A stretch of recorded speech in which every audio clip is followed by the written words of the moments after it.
Allez, rebonjour.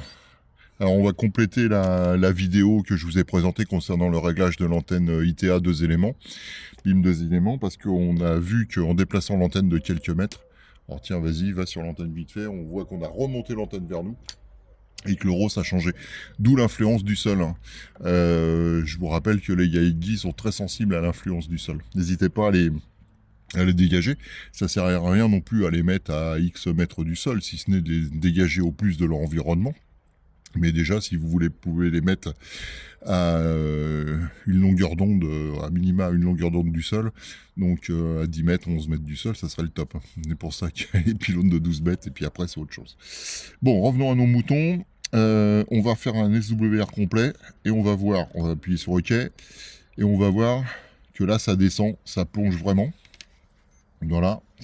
Et que si on fait un centrage du SWR, hop, on est descendu à 1,06, 1,07, alors que tout à l'heure on avait un 12.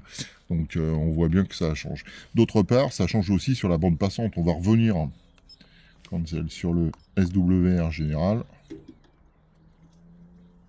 Alors, est-ce que tu veux me le tracer, s'il te plaît? Allez. Voilà. On va se déplacer avec le marqueur. On voit qu'on commence à 27,310 et on est à 1,5. On va déplacer tout à l'heure le point milieu. Et si on va dans l'autre sens, on va monter au-dessus de 28. On va être à 28,310, on va être à 2. Donc pour le segment QRP, du moins la fréquence QRP de 27,360, on est dans les clous, on est à 2. Les radioamateurs savent adapter l'antenne en conséquence. Allez, nous on s'intéresse aux 11 mètres. Car je rappelle que cette antenne-là est spécialement dédiée au DX sur le 11 mètres. Comme le dit et le confirme le constructeur, le dit et le confirme le constructeur. On va refaire, on s'est mis à peu près au milieu, hein. On va refaire un cancel, on va refaire un SWR range, on va faire OK. On laisse se tracer la courbe. Voilà, donc on voit bien que notre point le plus bas, le 27 800, il est à ce point-là. Et là, si on se déplace, on voit qu'on est toujours en dessous de 2 sur 27,060. Donc on est vraiment sur la bande Citizen Band. Et maintenant, ce que je vais faire, je vais essayer de vous afficher la bande DX. Donc la bande DX, en général, c'est 27,300 jusqu'à 27,700. Donc 27,300, 27,700, on va mettre 27,755, 27,500 en point milieu. Donc on va faire cancel, on va faire fréquence. En même temps, je vous fais un cours d'utilisation du rig Esper 27. Je suis un peu en parallaxe, mais c'est bon.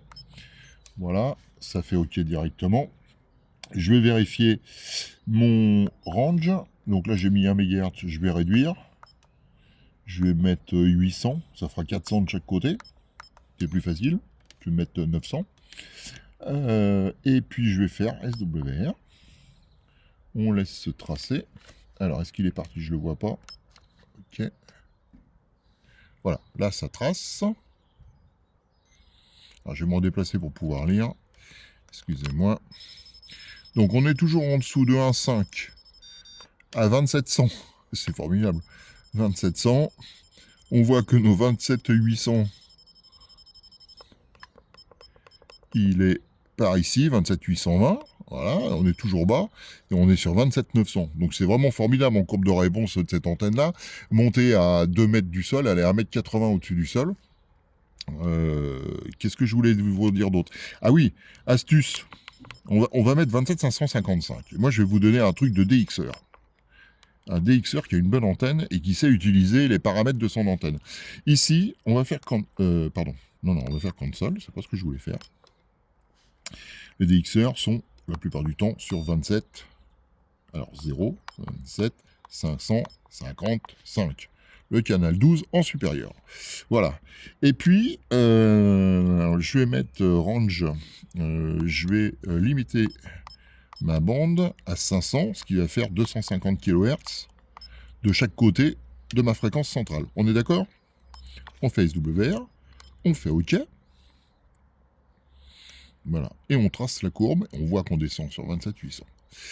Ce que je vais vous dire, c'est que là, 27555, c'est la fréquence centrale. Vous appelez sur cette fréquence-là.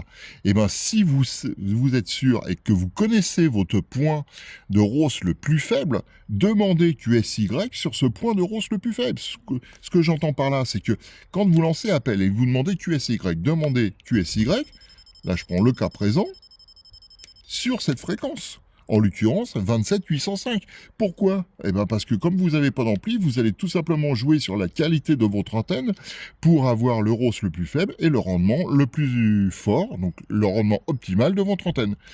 Quand vous tracez votre courbe de ROS d'antenne, ou quand vous le faites ne serait-ce qu'avec un ROS-mètre, regardez toujours la fréquence qui est la plus basse. C'est la fréquence où vous aurez la meilleure impédance, donc la meilleure adaptation entre l'antenne et l'émetteur et la ligne coaxiale, ce que moi je vais appeler le feeder.